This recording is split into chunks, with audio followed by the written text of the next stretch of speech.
ان دنوں یونیورسٹی میں سیمسٹر کے بعد چھٹیاں چل رہی تھیں۔ زہیب اپنے کسی کام کے سلسلے میں اپنے والد کے ساتھ دبئی گیا ہوا تھا اور میں 2-3 دن سے گھر پر ہی تھی، یعنی زہیب کے فلیٹ پر۔ اور 2 دن سے میری طبیعت ٹھیک نہیں تھی، مجھے ہر وقت ہلکا ہلکا بخار محسوس ہوتا رہتا تھا۔ یونیورسٹی تو جانا نہیں تھا، لہٰذا میں نے سوچا کیوں نہ جا کر اپنے لیے دوا ہی لے آؤں، کیونکہ مجھے محسوس ہو رہا تھا کہ یہ بخار ایسے جان نہیں چھوڑے گا۔ میں نے کپڑے چینج کیے اور زہیب کے ڈرائیور کو کال کی۔ تقریباً 10 منٹ کے انتظار کے بعد ڈرائیور نیچے آ چکا تھا۔ اس نے جیسے ہی گاڑی کا ہارن بجایا، میں دروازے کو لاک کرتے ہوئے باہر چلی گئی۔ ڈرائیور کے ساتھ میں ایک میڈیکل اسٹور پر گئی۔ وہاں میں نے بخار چیک کرانے کے بعد اپنے لیے بخار کی دوا لی۔ وہاں پر اچانک مجھے اماں کا خیال آیا۔ آج فارغ تھی تو سوچا کیوں نہ آج اماں سے بھی مل کر آ جاؤں۔ میں نے ڈرائیور کو اپنے گھر چلنے کا کہا۔ تقریباً 15 منٹ کے ڈرائیو کے بعد گاڑی میرے محلے میں جا کے رکی۔ میں ابھی گاڑی کے اندر ہی بیٹھی تھی کہ شیشے سے میں نے اپنے گھر کی طرف دیکھا تو مجھے یہ دیکھ کر حیرانگی ہوئی کہ ہمارے گھر کو تالا لگا ہوا تھا۔ اماں کہاں چلی گئی؟ میں کچھ سوچتے ہوئے گاڑی سے باہر نکلی۔ محلے میں گاڑی رکتی دیکھ کر کچھ بچے اور 2-4 عورتیں بھی ارد گرد کھڑی ہو کر دیکھنے لگی۔ میں اپنے دروازے کے پاس آئی اور پھر ایک عورت کو آواز دے کر پوچھا، خالہ جی میری اماں کہاں گئی ہیں؟ آپ کو کچھ پتہ ہے؟ میرے سوال پر وہ عورت تعصب سے سر ہلانے لگی، پھر اونچی آواز میں کہنے لگی کہ کیسی بے حیا اور لاپرواہ لڑکی ہو تم، اب یاد آئی ہے اپنی ماں کی؟ میں نہ سمجھی کہ کیا ماجرا تھا۔ میں حیرانگی سے اس عورت کا چہرہ دیکھ رہی تھی اور اس کی بلند آواز سن کر ارد گرد کے گھروں سے 2-4 اور عورتیں بھی نکل آئیں۔ ان میں سے 1-2 عورتوں نے تو مجھے گالیاں بھی دینی شروع کر دی۔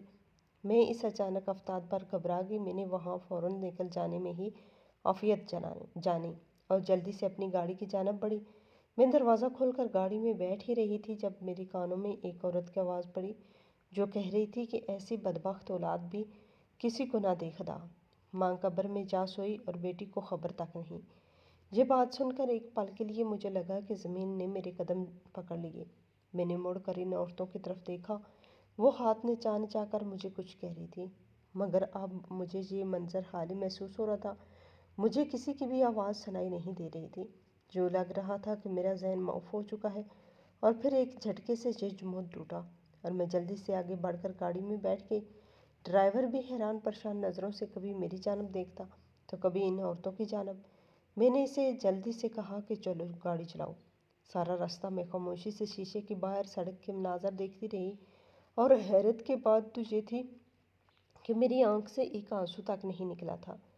میں گھر واپس آ چکی تھی اور میرے ذہن میں اب تک اس عورت کے الفاظ گونج رہے تھے اور میں سوچ رہی تھی کہ کیا واقعی میں بدبخت اولاد ہوں؟ بدبخت اولاد، یہ ایک ایسا انگارہ تھا جس نے میرے دل و دماغ میں آگ سی برپا کر دی تھی۔ خیر میں نے گھر آتے ہی شاور لیا اور خود کو فریش کرنے کی کوشش کی، مگر ذہن مسلسل الجھتا جا رہا تھا اور کوفت کا شکار ہو رہی تھی کیونکہ دوسری طرف زہیب بھی میرا فون اٹینڈ نہیں کر رہا تھا۔ اب مجھے جلد سے جلد اس کی واپسی کا انتظار تھا۔ خیر اسی طرح خود سے الجھتے الجھتے میں رات کو نہ جانے کس وقت سوئی۔ صبح میری آنکھ کھلی تو سر بوجھل تھا اور بخار بدستور موجود تھا۔ میں بمشکل بستر سے اٹھی اور تھوڑا بہت ناشتہ کرنے کے بعد بخار کی دوا لی اور دوبارہ سے آ کر اپنے بستر پر گر گئی۔ اسی طرح مجھے لیٹے لیٹے شاید دوپہر کا وقت ہو چکا تھا۔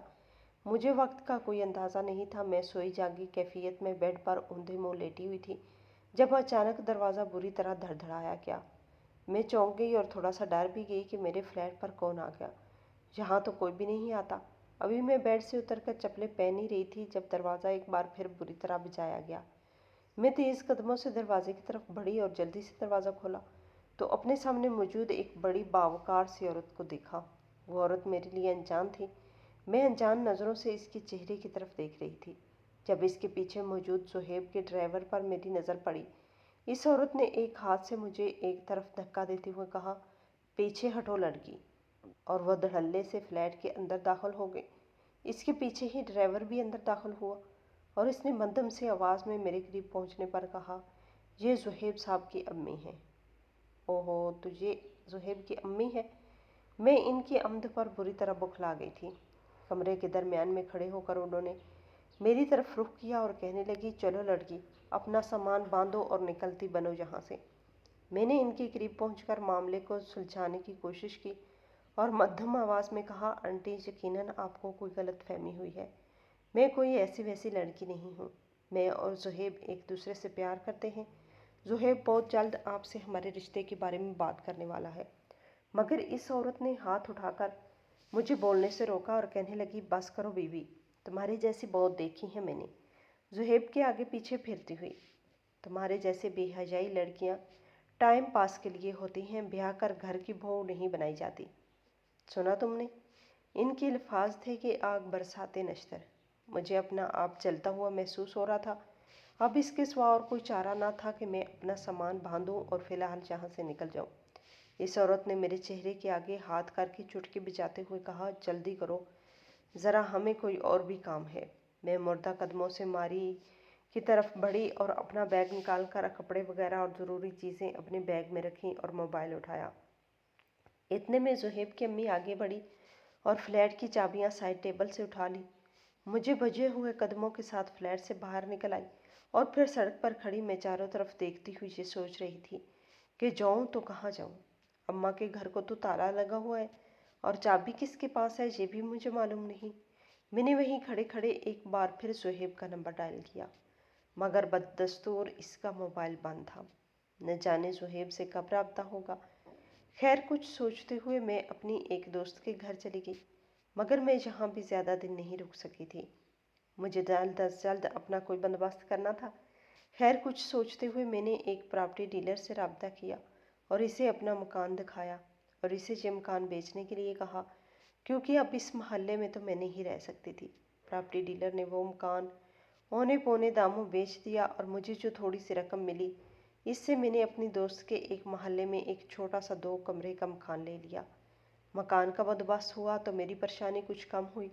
دوسری طرف ایک اور پریشانی تھی کہ زہیب سے ابھی تک میرا رابطہ نہیں ہو پا رہا تھا۔ زہیب کا پتہ کرنے کے لیے ہم دونوں کے ایک مشترکہ دوست کے پاس گئی تو وہاں سے مجھے ایک روح فرسا خبر ملی۔ اس نے مجھے بتایا کہ زہیب دبئی کے اسپتال میں ایڈمٹ ہے، اسے ایڈز ہے۔ یہ خبر سن کر میں اپنی جگہ پر ساکت رہ گئی۔ ایک پل میں مجھے اپنی دنیا گھومتی ہوئی محسوس ہوئی۔